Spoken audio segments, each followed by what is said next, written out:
Hello everyone, welcome to my channel. अगर आप हमारे चैनल पे नए हैं तो प्लीज़ हमारे चैनल को सब्सक्राइब कीजिए। सब्सक्राइब करने के बाद इसके साइड में जो बेल आइकन है उस पर प्रेस कीजिए। यहाँ आपको ऑल का ऑप्शन मिलेगा, उस पर सेलेक्ट कीजिए सो दैट हमारे नए वीडियोस की अपडेट आपको मिलती रहेगी। हमारे वीडियोस देखने के बाद उन्हें लाइक कीजिए, शेयर कीजिए सभी के साथ। शेयर करने के बाद प्लीज़ नीचे जाके कमेंट करके बताइए कि आपको हमारे वीडियोस कैसे लगे। Thank you so much. Good morning friends, how are you? I hope that you are already fine at your home. You're heartily welcome to our YouTube channel Om Shanti School and Bright English School. Today we are going to read subject science for 9th standard chapter 2 is matter around us pure. Okay, that is the part 4 of my video. In our previous video we have already discussed about the solution, solvent and solute. Okay, and in this video we are cover our topic colloidal solution. आज हम पढ़ेंगे what is colloidal solution and the properties of colloidal solution. means कि colloidal solution क्या होता और उसकी properties क्या होती है ना, विद एक्सपेरिमेंट हम इसको आज देखते हैं। Topic is colloidal solution. Actually अगर क्वेश्चंस की बात करें what is colloidal solution, colloidal solution is a homogeneous mixture in actually. और एक्चुअली में क्या होता है, जो कोलाइडल सॉल्यूशन होता है वो हमारा होमोजेनियस मिक्सचर होता है। होमोजेनियस मतलब ट्रू सॉल्यूशन होता है।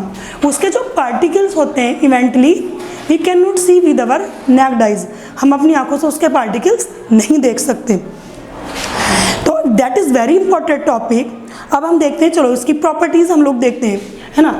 Properties of the colloidal solution. First property is that a colloid solutions appears to be homogeneous. जो कोलाइडल सॉल्यूशन होता है वो हमें होमोजीनियस दिखाई देता, but actually it is heterogeneous. लेकिन वो क्या होता है, heterogeneous. We learn our previous video was homogeneous and what is heterogeneous mixture. हमने पढ़ लिया था ना कि होमोजीनियस में क्या होते हैं, जो उसके पार्टिकल होते हैं हमारी नेक्ड आई से दिखाई नहीं देते, और जो हेट्रोजीनियस होते हैं, हेट्रोजीनियस में क्या होता है, जो सॉल्यूशन के जो पार्टिकल्स होते हैं ना वो हम अपनी नेक्ड आई से मतलब कंफर्टेबली देख सकते हैं उसको। ओके, चलो हम इसको देखते हैं कि कैसे कर सकते हैं हम इसको bye practical. We take 2 glass of water, that is the pure water, okay, that is the pure and the finally clean water, है ना। तो we can 2 glass of water, that is the homogeneous mixture, it is the homogeneous mixture. I add some particles of salt in this glass, okay, it is the homogeneous mixture. And next, तो जो homogeneous mixture होता है क्या, इसमें आपको कोई particle दिखाई नहीं देंगे। अगर मैं इसको स्टीयर भी करती है ना तो इसके बाद भी इसमें कोई पार्टिकल दिखाई नहीं देते, because it is a true solutions. इसके पार्टिकल इतने टाइनी होते हैं, इतने स्मॉल्स होते हैं कि हमारी नेक्ड आई से इवन माइक्रोस्कोपी से भी हम इनको we can not see this particle with the help of microscopy से भी नहीं देख सकते। In the other container we take the some water and अब देखेंगे, अब हम इसको बनाएंगे कोलाइडल सॉल्यूशन। कैसे बनाएंगे colloidal solution? In your text book one example is given of milk. Milk is a best example of colloidal solution. Colloidal solution का milk बहुत अच्छा एक एग्जाम्पल है, क्योंकि milk has the fat, vitamin, minerals, calcium and etcetera. Okay, but we can the different activity here. We take ink, है ना, हम ये इंक लेते हैं, मीन स्याही। We can use this ink in the marker also and pen also, okay. तो अगर okay, we can take some drops of ink in this glass, okay. अगर मैं इस ग्लास में इंक की कुछ बूंदे डालती तो क्या होता,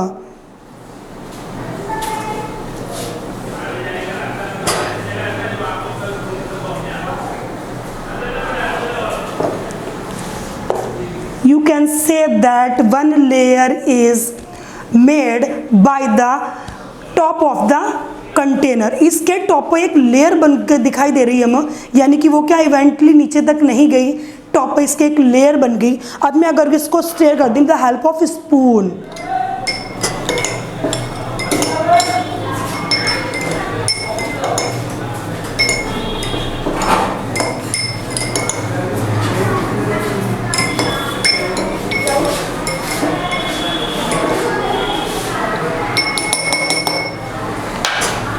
चलो थोड़ी और इंक डालते हैं हम लोग।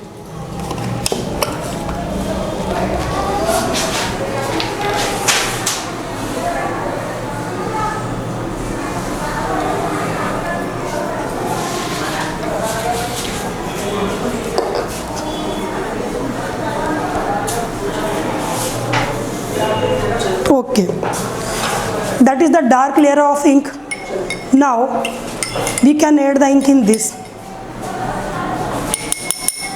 We can see the some particle is movement in the container. इस कंटेनर के अंदर कुछ पार्टिकल मूवमेंट कर रहे हैं, ओके, मूवमेंट कर रहे हैं। तो अब हम क्या देखते हैं, that is the homogeneous mixture और that is the heterogeneous mixture. Okay, next property देख लेते हैं। A colloidal solution appears to be homogeneous but actually is heterogeneous, यानी कि हमें लगता है कि वो होमोजीनियस है लेकिन वो होमोजीनियस है नहीं, क्योंकि इसके पार्टिकल हम हमारी आंख से दिखाई दे रहे हैं, हम अपनी नेक्ड आई से इसको देख सकते हैं। We can see this solution with our naked eyes also. Okay, हो गया। Next property is that the size of the particles in a colloidal is larger than the true solution. इसके जो पार्टिकल का साइज होता, किसका, जो colloidal solution होता, जो हेट्रोजीनियस जो सॉल्यूशन होता, उसका पार्टिकल क्या होता, लार्ज देन, बड़ा होता किसके साथ, होमोजीनियस के। तो yes that is true, because homogeneous के जो पार्टिकल है वो तो हमें दिखाई नहीं दे रहे, वो हमें दिखाई नहीं दे रहा, यानी कि इसके पार्टिकल्स इतने टाइनी, इतने स्मॉल हैं कि हमारी नेक्ड आइज से हमें दिखाई नहीं देते।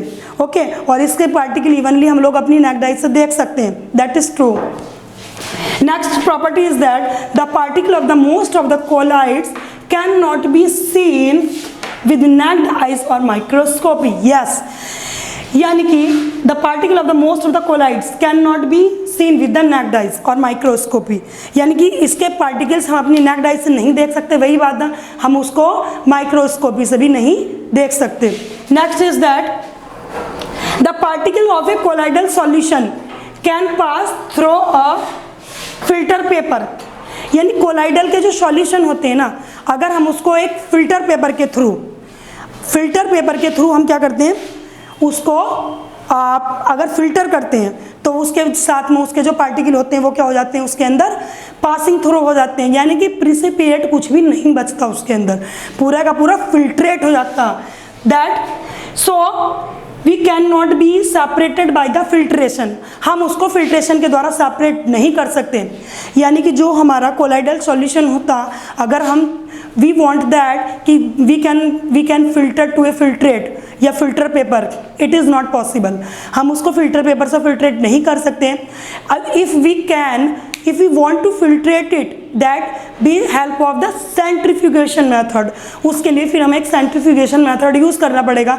centrifugation method नेक्स्ट टॉपिक में आएगा, आपको मैं बताऊंगी।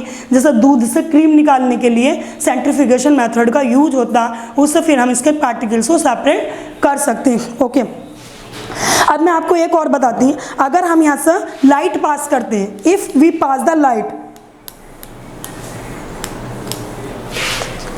है ना, अगर होमोजीनियस में हम क्या करते हैं, लाइट पास करते हैं, तो उसमें हमें कोई भी पार्टिकल्स दिखाई नहीं देता, यानी कि पार्टिकल स्कैटरिंग नहीं होते इसके। When we use the torch in the homogeneous mixture colloidal solution, that the particle is scatterings the beam of light, यानी कि जो अगर टॉर्च इसके ऊपर डाली जाती है ना, तो उसके जो पार्टिकल्स होते हैं वो उसको क्या करता है, स्कैटरिंग कर लेता। स्कैटरिंग मतलब ये अपने पाथ से क्या होते हैं, बिखर जाते हैं, स्कैटरिंग हो जाते हैं, अपने पाथ से क्या वो फैल जाते हैं। जैसा कि आप देखते होंगे कि अगर आप टॉर्च की लाइट डालते हो कहीं, किसी अंधेरे कमरे में टॉर्च की लाइट डालते हैं, या फिर किसी बंद क्लोज्ड में आप या the sun rays comes in a closed room, that the particles of the dust के जो particle of dust and light, are scattering in the path, उस पाथ में वो स्कैटर हो जाते हैं, वो बिखर जाते हैं, ऐसा हम देखते हैं कोलाइडल सॉल्यूशन के अंदर। Next last property is that the particles of the colloid solution do not separated out on keeping, यानी कि अगर हम इसको कुछ टाइम के लिए रख भी देते हैं ना, कोलाइडल सॉल्यूशन को रख भी देते हैं, तो उसके बाद भी हम इसके पार्टिकल्स जो होते हैं वो सेटल डाउन नहीं होते, वो रिमेन, मतलब क्या करते हैं, फ्रीली मूवमेंट करते हैं, फ्रीली मोशन करते रहते हैं उसके अंदर, सॉल्यूशन के अंदर, वो कीपिंग नहीं होते, सेटल डाउन नहीं होते, यानी कि थ्रू आउट हम उनको मूवमेंट में देख सकते हैं। Okay, that is the topic of colloidal solution. Okay, इस टॉपिक में इतना ही, नेक्स्ट टॉपिक में हम लोग मिलेंगे अपने नेक्स्ट टॉपिक के साथ, तब तक के लिए थैंक यू, बाय बाय।